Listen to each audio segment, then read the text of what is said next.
Bonjour, bonsoir, païens, païennes, sorciers et sorcières, j'espère que vous allez bien. On se retrouve aujourd'hui pour une vidéo how to qui veut donc dire comment, et en l'occurrence sera comment travailler avec un pendule.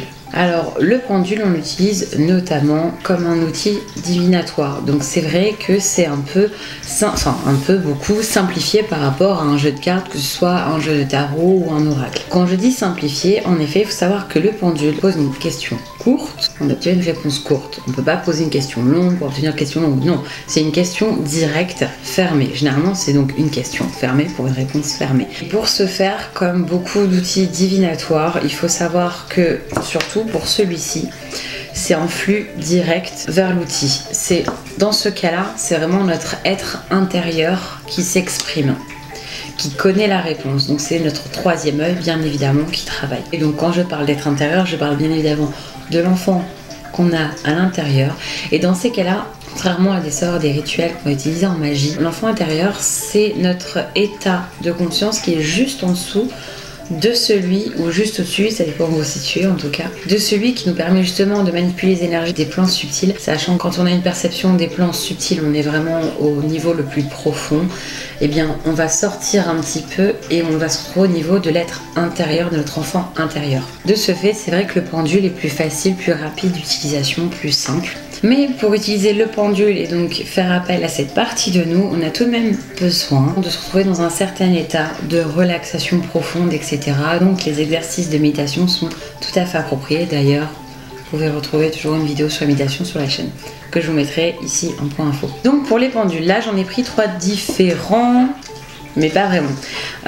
En fait, voilà, j'ai une affinité avec l'améthyste, donc voilà, ce sont des pendules d'améthyste. Je travaille très bien avec ceux-ci, mais j'ai donc 3 tailles différentes. Ça compte par rapport à la position que l'on va avoir. Donc déjà, un pendule, qu'est-ce que c'est? Ça va être une pierre ou du laiton, généralement, qui va être équilibré. On va retrouver une chaîne de métal par laquelle passe très bien notre énergie, nos vibrations. Et pour comprendre la taille, pour savoir pourquoi on a besoin de telle ou telle taille, on va voir déjà comment on le tient, comment on le manipule. Alors pour ceux qui ont voulu apprendre en regardant dans les séries ou les films, on check un exemple.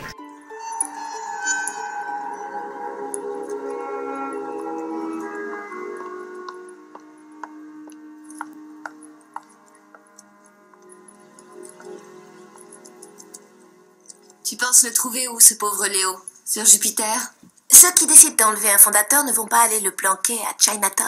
Rien n'est excluant, pas même le cosmos. Je sais pas que vous aurez reconnu cet extrait. Non, on ne tient pas un pendule comme ça en se disant il va s'arrêter à un moment sur le bout d'un droit, etc. Non, non, non, non. Ça marche pas comme ça. Déjà la chaîne, on la tient toujours par le bout. Donc là c'est un bout simple sur lequel on peut accrocher ce qu'on veut. Généralement au bout des chaînettes vous trouverez toujours une perle, soit une perle d'améthyste si vous avez une pierre d'améthyste au bout, sinon si vous avez une pierre d'améthyste au bout, rien n'empêche aussi que vous ayez une perle en cristal de roche. Ce qui est très bien pour le maintien parce que voilà, on va le tenir avec nos 2 doigts et surtout avec le coude posé, parce que si on a le coude non posé, je vous dis pas, hein, si vous travaillez un moment avec le pendule vous allez être fatigué. Donc vous prenez pas la tête, vous pouvez très bien poser votre coude. Et bien sûr, donc la longueur de chaîne, c'est là qu'elle va importer. Parce que bien sûr, si je fais ça, on va dire la chaîne elle est trop longue. Mais voilà, il faut que vous ayez une position confortable dans laquelle vous puissiez être relâché. Donc si elle est comme ceci, et bien là la longueur de chaîne me convient parfaitement. Et bien sûr, j'ai différentes tailles. Donc voilà, je n'ai pas 3 tailles différentes par caprice, non. C'est juste que, donc comme je disais, mon premier c'est celui-ci. Alors j'ai beaucoup travaillé avec celui-ci et il a été fêlé à l'intérieur. Donc par souci, j'en ai commandé un autre sur la boutique de l'Ange de Gaïa qui sont très accessibles financièrement. Et ouais, ça me fait toujours le même effet. Et j'aime bien travailler également avec celui-ci, mais je me suis rendu compte que finalement avec celui-ci, même s'il était fêlé à l'intérieur, il n'y avait aucun souci. Enfin bref, je vais pas vous raconter ma vie. Et celui-ci, voilà, c'est juste un coup de cœur que j'ai eu. Il y avait énormément de pendules sur son petit porte-pendule et je sais pas, mon regard n'allait que sur celui-ci. Donc au bout de plusieurs passages devant son stand, j'ai fini par le prendre. Donc voilà, celui-là c'est un petit peu un caprice et j'aime beaucoup aussi travailler avec celui-là. Vous voyez, généralement, donc là vous avez la pierre qui a été prise dans le métal. Sinon, vous avez en fait une pointe qui est vissée à l'intérieur, en général pour les pendules tout à fait classiques. Peu importe le choix du pendule, c'est votre propre choix. Vous pouvez préférer le cristal de roche, vous pouvez préférer les pendules en laiton, etc. C'est vous qui choisissez. Les radiesthésistes aiment beaucoup les pendules en laiton. D'ailleurs, un radiesthésiste qui a écrit ce livre, le manuel de pendule, qui est plutôt pas mal, qui est très simple. Mais c'est une bonne base. C'est une base, après à vous de vous perfectionner, de pratiquer, de créer vos propres planches, vos propres cadrans. Je vous explique aussi à quoi ça sert. Donc voilà, celui-ci, donc 16,50 € aux éditions Librairie de Médicis, qui est pas mal. Et donc sur la couve, en effet, c'en est un en laiton et la cordelette est en fibre de tissu. Une fois que vous avez choisi votre pendule, le chat s'énerve.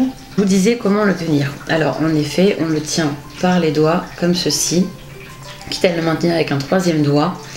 On pose le coude, on le maintient et je ne fais aucun mouvement de doigt ou de poignet. Absolument aucun. Bien sûr, vous le tenez par votre main directrice, sachant que c'est par celle-ci que sortent le plus facilement les flux énergétiques. Alors pour la pratique, j'ai connu quelques personnes qui avaient eu des soucis d'ordre de visite pas très agréable, d'entités négatives, sans jouer les paranoïaques. Ça arrive. Personnellement, moi avec le pendule, ça m'est jamais arrivé. Mais voilà, comme dans toute pratique, il faut savoir que quand on utilise notre flux énergétique, quand on manipule les énergies, voilà, ça attire toujours un petit peu les curieux et les gourmands. Et pour vous en protéger, vous pouvez très bien dresser une barrière de sel ou encore de la verveine séchée, ça va très bien. Ou sinon, si vous avez chargé des quartz qui ont cette fonction, vous utilisez vos quartz. Encore de l'améthyste, une druse. Celle-ci, c'est pour nettoyer les minéraux, j'utilise. Si vous craignez ce genre d'événement, voilà, n'hésitez pas à vous munir de protection. Mais c'est pas obligatoire, vraiment. C'est si vous avez déjà eu de mauvaises surprises, surtout, ne retentez pas le mauvais sort. Une fois que vous avez trouvé le pendule qui vous convient, vous avez fait une petite méditation préalable, vous êtes relaxé, vous êtes tout à fait détendu et vous continuez à rester détendu lors de la manipulation du pendule.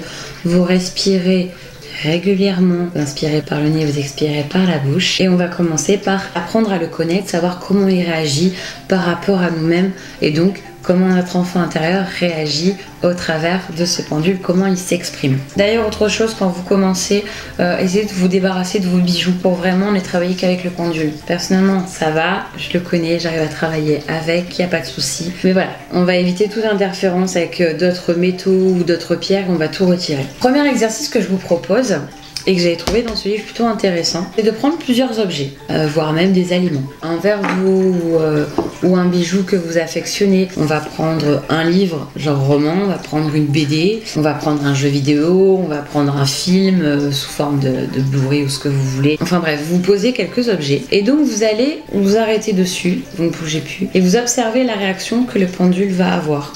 C'est-à-dire s'il va faire des rotations dans un sens ou dans l'autre, s'il va aller à la verticale ou à l'horizontale ou s'il va aller en diagonale, etc. On n'oublie pas toujours de le prendre par le bout. On ne prend jamais comme ceci. Ça limite vraiment les choix du pendule. On va le laisser en totale liberté décider pour nous. Et donc de là, vous allez observer les réactions qu'a votre pendule avec ces objets. Et vous allez pouvoir remarquer sur les objets que vous affectionnez plus particulièrement, des choses que vous préférez faire ou des choses que vous préférez tout simplement. Votre pendule va avoir une réaction et celle que vous aimez moins, une autre réaction. Par exemple, de l'eau, si c'est intéressant pour vous peut-être que le pendule va rester fixe, etc. Peu importe, vous allez observer les réactions du pendule. Et donc deuxième exercice qu'on va faire, ça va être d'étalonner le pendule. Je vais en prendre un autre. Donc pour étalonner le pendule, on va jouer avec lui. On va commencer à parler à notre pendule et en fait, par ce fait, indirectement, on parle à notre enfant intérieur. On est toujours détendu, on respire régulièrement. Vous pouvez très bien lui parler comme dans le livre dont je vous montrais pour les bases. Ce qui est préconisé par exemple, c'est de dire bonjour mon enfant intérieur, est-ce que tu es là, est-ce que tu es prêt à jouer avec moi, etc. Ce sont donc des questions qui sont faites pour voir si on est vraiment sur la bonne vibration. Et donc une fois que le pendule nous répond et donc on est sur la bonne vibration pour travailler avec notre pendule, on va lui poser des questions simples auxquelles il a juste à répondre. Alors, on va demander à notre enfant intérieur de s'exprimer au travers du pendule pour nous donner un oui, une affirmation. On respire donc bien profondément et on demande à notre enfant intérieur, s'il te plaît, Montre-nous ton mouvement pour indiquer un oui. Bon bah voilà, il a déjà montré. Donc vous voyez, alors pour vous c'est dans le bon sens aussi. Pour indiquer le oui, mon pendule en fait fait une rotation horaire. Alors bien sûr je le dis à voix haute, mais par la foncée ça fonctionne aussi très bien puisqu'il est déjà en train de faire le mouvement que je lui ai demandé. Alors s'il te plaît, peux-tu faire le mouvement indiquant un non? Peux-tu donner une réponse plus franche s'il te plaît? Voilà. Donc vous voyez le pendule, pardon je bouge, le pendule qui me fait donc une rotation anti-horaire. Voilà. Exactement, c'est ce que tu me fais, plus franc. Bien. Donc voilà. Là déjà, on apprend et bien sûr la réponse peut différer d'une personne à une autre. Pour ma part, en effet, j'apprends que quand mon pendule fait un mouvement horaire, c'est un oui. Quand il fait un mouvement anti-horaire, c'est un non. Et on va continuer comme ça pour d'autres réponses. On peut lui demander, par exemple, s'il te plaît, peux-tu me faire le mouvement m'indiquant ta sympathie? Et vous voyez, mon mouvement est vertical. Il va de moi vers vous. Pose une nouvelle question. Maintenant, s'il te plaît, peux-tu me montrer le mouvement pour m'indiquer quelque chose de positif?